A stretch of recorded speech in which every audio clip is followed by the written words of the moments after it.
Hey, Ultraman card game fans. We are on round 3 of the Wildcard Cyclone December Galaxy Cup. Off to a good start, 2-0, playing Tiga Blazar. Here's a deck, anyone hasn't seen this already. And we're going into round 3 against Haruki. And let's get started here. So we did a mulligan on my side. I remember this being a very scary hand. We just didn't get any level 1s we wanted. And neither Blazars or Tigas, so kind of very spooky. This is not where we want to be. And then we see that we're playing Belial, even worse. Belial is a deck that when you're playing Ultraman Tiga, you're going to want to have triples. Like if you're able to build triples, you're going to be able to beat those Belial lanes, those Belial kaijus. They could give them BP grade ups, and you'll still be out of reach with your 18Ks. However, if you don't have any level 1s, then it'll be extremely difficult to get to those level 3s. So you're going to have to play creative and just pray for the best. So in this case, Belial even gets starting off with their own draws, and we have just a level 2. So I'm going to just do our best and see if we can stall, hope that the lanes can survive until we're able to get to a draw card. So in this case, just trying to keep take lead where we can, and in this case, we just Blazar. Unfortunately, we can't play this as a triple either. We just go all in and hope for the best. So this case seems like it's working. We're able to keep lead. Haruki does get the scene off a scene search, so it's a good thing we're playing a little extra aggressive here, just to make sure they don't get a free G identity, which could give us a hard time later. So yeah, with this, they have a Metron. That's going to give us a hard time. They have a Belial. That could also be a problem. So I'm just going to try and be creative and hope that SKaRD can get us out of this situation.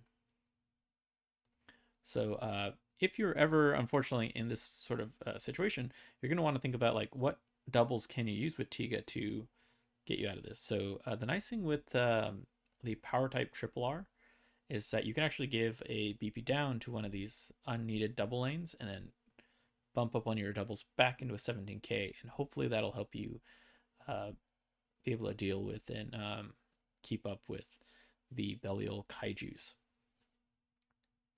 So we're still not in the best place we want to be, but we're hoping that SKaRD here will help us stay afloat and come back with something.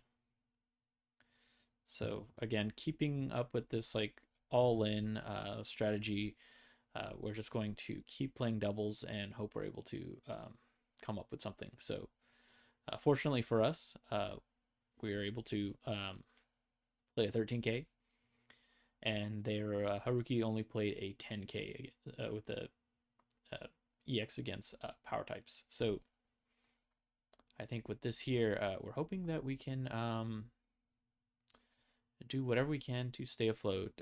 So we are lead players. So fortunately, we have to play first, and then Haruki can do what he wants to BP grade up and control the flow of the game. So pretty much with this, Haruki can discard card and BP grade up to take lead. So unfortunately with this, we've lost our lead position, but the nice thing against Belial is that remember, Belial only has round 1 and round 4 scenes. So like in this case, if you play SKaRD, you're safe at least until turn 5. So with this here, we're trying to figure out like how can we get out of this situation. So I do have a level 4 in hand. So one thing you can do is, remember, you can make triples with level 4s, and that will be 17K. So that'll be one way we can at least prevent us from losing lane 3. At best, Belial can do BP grade up to tie. And now we have a kind of a problem here with Metron. That's going to be a 15K, so Belial is going to be winning lanes 1 and 4, but thankfully we were actually able to stay afloat because we have just a solid tie in lane 3 and then a win in lane 2. So yeah, Haruki hits the Tiga level 2 and sends that to the bottom. So now we have a 15k lane to deal with in lane 1. And here's where we're going to have to get really creative with SKaRD. But I think this will help us like really demonstrate what are some of the really cool things you can do in the new Ultra deck. So with this, Haruki does have lead. So Haruki's in a position where he has to decide if he discards first. So he chooses not to, thinking that there's no way I get out of this. But here we're able to hit the new triple R off of SKaRD. And if you look here, there's actually some really cool things we can do here. So because Haruki did not level up, not expecting being able to lose lane 1, we're actually able to get rid of that top card, that level 3, and use that to activate the Belial effect. So with this, we're still winning lane 3 because it's 13k into a 10k, and caught Haruki off guard, but this is able to get us our first game win. So really clutch SKaRD with getting that triple R. But yeah, this is definitely one of those games that hey, if Haruki had just maybe one more kaiju somewhere, like a Belial or something, it's very difficult otherwise to come back from these games where you just don't have any level 1s. So unfortunately, those happened though. We mulliganed and still didn't have level 1, but either way, we were able to come out of this with our first win. So going into game 2 against Haruki, we'll fast forward through the shuffling and hope that we're able to better draw this game. So I think with this, let's see where we're at. So luckily, so we got bad luck out of our way. I think in round 2, we weren't really able to do too much drawing, and this past game was quite awful with level 1s. Granted, SKaRD did save our butts there with the triple R, so hoping that we have a more consistent game going into this next round. And yeah, we're able to get some draws, so off to a good start. And now we just have to think about how do we play around the Belial. So if you're paying attention, like if I remember right, I don't remember seeing any Curioloids out of any of the scene searches, so I am going to be a lot more confident playing the Triple R Zeppelion beams in this game. So something you want to keep an eye out for your opponent's deck. I mean, they could still have Curioloids in there, but if you see them in your earlier matches, then you kind of have a better sense that, okay, there's a good chance they'll have it, and you want to watch out for it with respect to your turn 3 plays. Because a turn 3 Curioloid can be extremely annoying if you're trying to go all in for taking lead for SKaRD. So something you'll want to think about and see how you can break that 18k with just like an extra bump from 1,000 somewhere. So I think with this one, we're going to play aggressive. We have SKaRD, and we see that they only level up once. And the nice thing here is with that 11k from Ultralight Knuckle, we're actually able to take care of a lot of 10k single kaijus. So not all Belial decks will run 10k kaijus like this, but it's very handy when you have it. So in this case, able to do a recycle. And here we're going to put a card on the bottom and draw and see if this sets us up towards like getting those pairing beams we're looking for. So yeah, going into round or turn 3, off to a pretty good start. We're able to get SKaRD out, so now we just need to figure out how we can close this game. So unless they get the Tiga triple, or sorry, the Blazar or Belial triple R, lane 2 is pretty locked. So getting a level up there will definitely protect that lane for the rest of the game. But yeah, pretty much we're trying to look for anything we can do here to try and close this out. So we're going all in. Having SKaRD is a pretty nice spot to be in. And let's see what we get.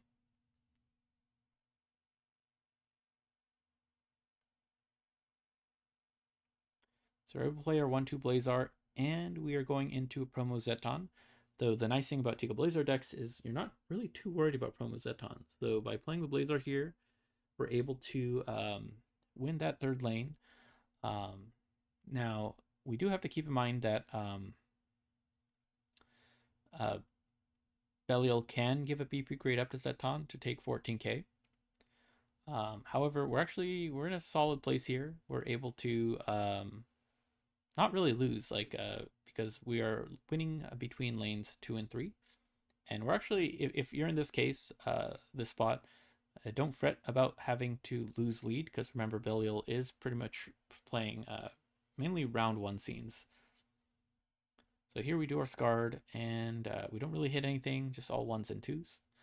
But it is fine. We are able to means that we're going to have more level 3s hopefully in the next turn SKaRD.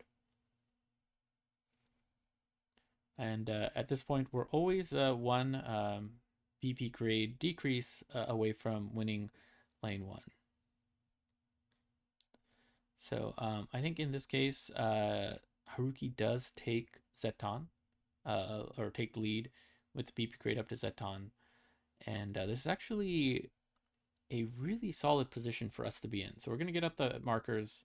That way we can track the things. Oh, sorry, I mixed that up. Haruki is going to stay in the next player. So they're giving the grade up to that lane.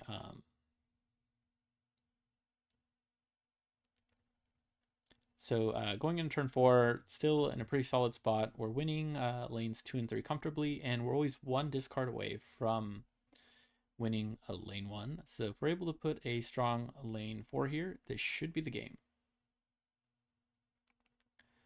And we're going to level up and try and go all in here. So we have a level 2 here. We have a Blazar. So a hit by another Metron. Very annoying. 15k. We're going to have to be really creative to win here. And with the Blazar reveal 3, we actually have the best possible setup we want. So we have both of the triple Artigas. So we have the option with SKaRD to either do a swap with Superior Beam or the power type for a BP grade up. So I will say, when I saw this, my first thought was Superior Beam.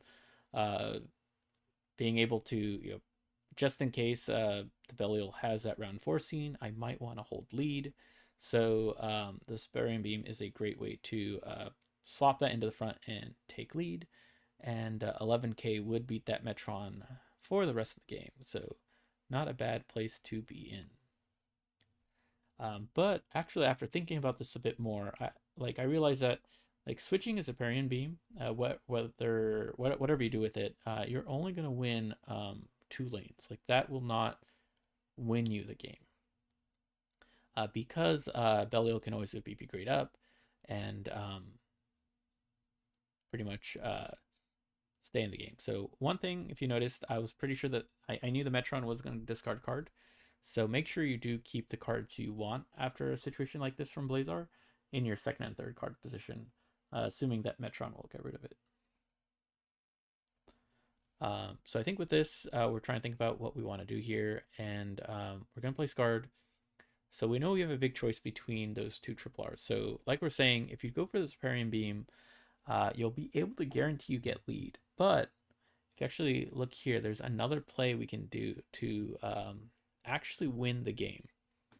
So it didn't click right away, but after thinking about it, this was the right play. So we're trying to see how can we win 4 lanes here, and there is a way, because we have the triple Artiga in lane 1. So what we're going to do is we're going to do a BP grade down to lane 1 and BP grade up to lane 4. So we're still able to hold lead. We are 17k against the 15k. But if you look here, if you notice this, Belial has an 11k double grade. So, and the Tiga actually has a 12k. So by doing a BP down here, we'll actually be 12 against 11, and that will end up being 4 lanes we need to win. So I was thinking about this a little bit, and then you can actually see the marker. It's a bit off camera, but we did a BP grade down to the Belial. So now here, even with Belial giving itself a BP grade up, we're still 11k into 10k, 17 into 9, and then we have the lane 4 win. So I definitely caught Haruki by surprise here. I even caught myself by surprise. I was not expecting this kind of SKaRD based like double bouncing here, but this is the final score, and we were able to go another game of 2 wins, 2-0. We've won round 3, and yeah, Tiga Blazar definitely doing some really good work with SKaRD. If you are playing Tiga Blazar, if you've noticed like these past few matches, that triple R Tiga really clutch and really important for giving yourself a lot of double based options. So not having to be overly reliant on triples, which is what you get out of the box. So I hope everyone enjoyed this. We're actually going to a round 4 now. So since we had so many players compared to normal at wildcard, we had 11 players. This actually meant that we had 2 people, myself and 1 more, who were 3-0 going into round 4. So with this, see you guys in the next video. We are going to finish the Galaxy Cup series with the finals. 2 opponents who are 3-0 with Tiga Blazar. Thank you.